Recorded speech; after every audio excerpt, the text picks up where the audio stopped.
Elon Musk's nightmare week has continued to get even worse as the figurative and literal dumpster fire that is Tesla continued its downward spiral today, and it got so bad that you had a top Tesla advisor, Ross Gerber, calling for Elon Musk to resign his position as a CEO, saying that Tesla is tanking under Musk, and all of this on a live business interview while the shares of Tesla continued to tick down. And I have that clip coming up in just a second here, but never say things can't get worse, because they can, folks. This is coming hot on the heels of reports that Elon Musk's brother sold a whopping $27 million worth of Tesla stock this week. And it's crazy to think that this tailspin of Tesla really started from that egregious White House car salesman show that they did on the front lawn just the other week. And I just rewatched some of it, and I still can't believe this is real life that we're living in. But fortunately, this is having some rather dire consequences for him. Hello, President Trump. Are you looking to buy or lease today? Well, I'm going to buy.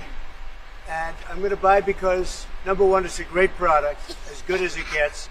And number two, because this man has devoted his energy and his life to doing this. I think he's been treated very unfairly by a very small group of people. And that may be Donald's feeling, but we all know that his business acumen is, let's just say, slightly less than average, to be kind. Because the people with actual stake in the company, like this man, the top investor in Tesla, Ross Gerber, he doesn't see the current business strategy quite the same as Donald Trump, and he literally turns on Elon Musk in this interview. Watch this. And so Elon chooses to work, all the time, but you can only work so many hours a day. So it's 24, right? And he sleeps. So there's no question he's been committed to his job at the government. That's where he's spending his time. He is not running Tesla. And, that's why I'm going to say it. I think Tesla needs a new CEO. And I decided today I was going to start saying it. And so this is the first show that I'm saying it on. It's time for somebody to run Tesla. The business has been neglected for too long. There's too many important things Tesla is doing.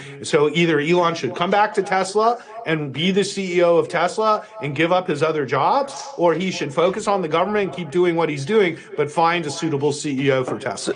So you are saying, essentially, if he's not prepared to quit that government job, he needs to go?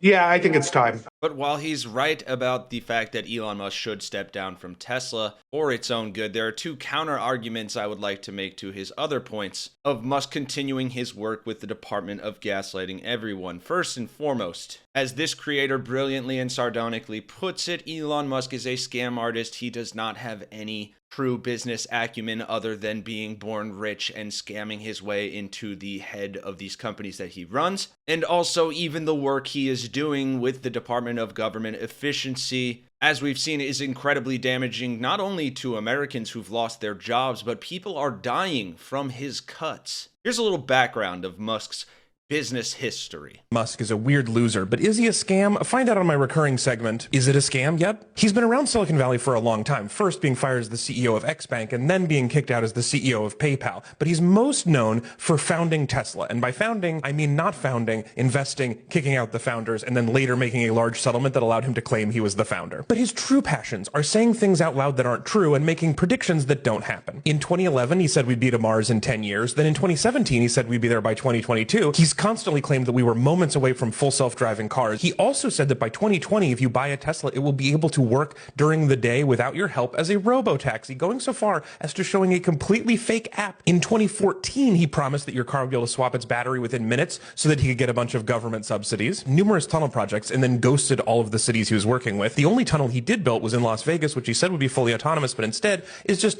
a guy in a car will drive you very slowly in traffic. He also later admitted that he made up the Hyperloop promise just to get California to stop working on high-speed rail. He promised that COVID would be over by April 2020, that Twitter would have 1 billion monthly users by 2023, that Starlink speeds would double by 2021, that solar tiles would be available at some point, and he personally promised to fix the Flint water crisis. But did he do that? Nope. And I know it's possible that he's not actually lying about all of these things. He's just a dumb person. So he's a fake founder who either lies about everything or doesn't understand any of the projects he's working on. But is he a scam? Yep.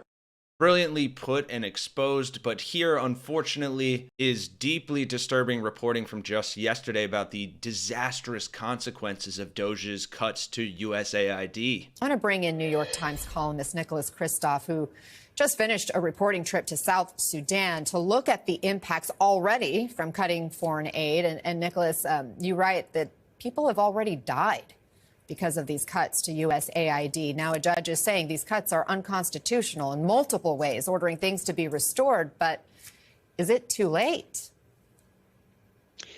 Yeah, I mean, look, I'm delighted the judge made this ruling and he acknowledged the apparent illegality of Musk's acts. But, it is great that he restored email access to USAID employees who were on administrative leave.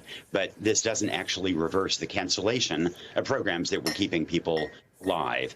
And so at the end of the day, kids in places like South Sudan are still dying, still not getting their nutritional support, not getting their AIDS medication.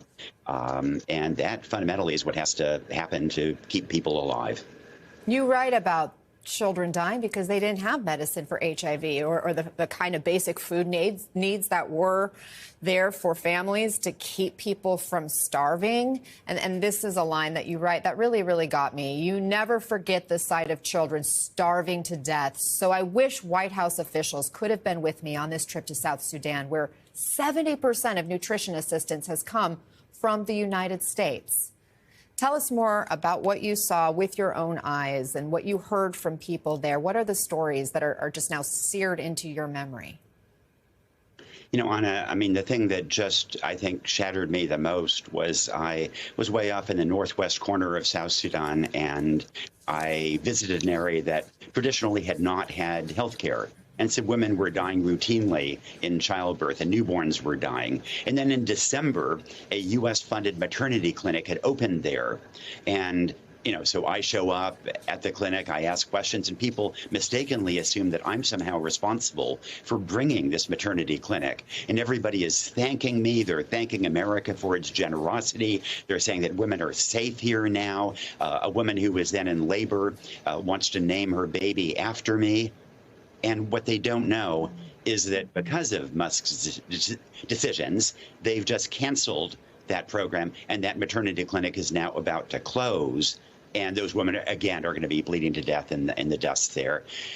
And, that's just, when you see in front of you these pregnant women who now are going to be left to die in childbirth, it just breaks your heart. Yeah, it really also broke my heart to learn of the 10-year-old boy named Peter that you write about, who had HIV, died in February, you were told, because no longer had access to the medicines that he needed. He's an orphan, and there are, unfortunately, countless others who are in the same shoes. And while, yes, thankfully the judge has ordered USAID to be restored, as we've seen, the judicial process is slow, and Trump has already ignored court orders with regard to the deportations of Venezuelans to that disastrous prison in El Salvador. So arguably, the incredibly small cost savings that DOGE is even doing and they are lying about are almost immediately being wiped away by the real human cost that they are having, not only on federal employees, American workers, Americans who receive Social Security or Medicaid benefits, but also some of the most vulnerable people in the world. People who it is very clear that Donald Trump and Elon Musk do not care about at all. So really, the only silver lining here is that people like the top investor of Tesla are turning on Musk's own family, selling their shares. And if we've seen anything of late, it's that hitting these people in their finances is really the only way to affect real change and to hopefully make them course correct. And if stopping Elon Musk before he makes more disastrous decisions like these is high on your priority list, then please consider dropping a like on the video and subscribing to Really American for more reporting like this. For Really American, I'm Kenny Hesse. I'll see you all in the next one.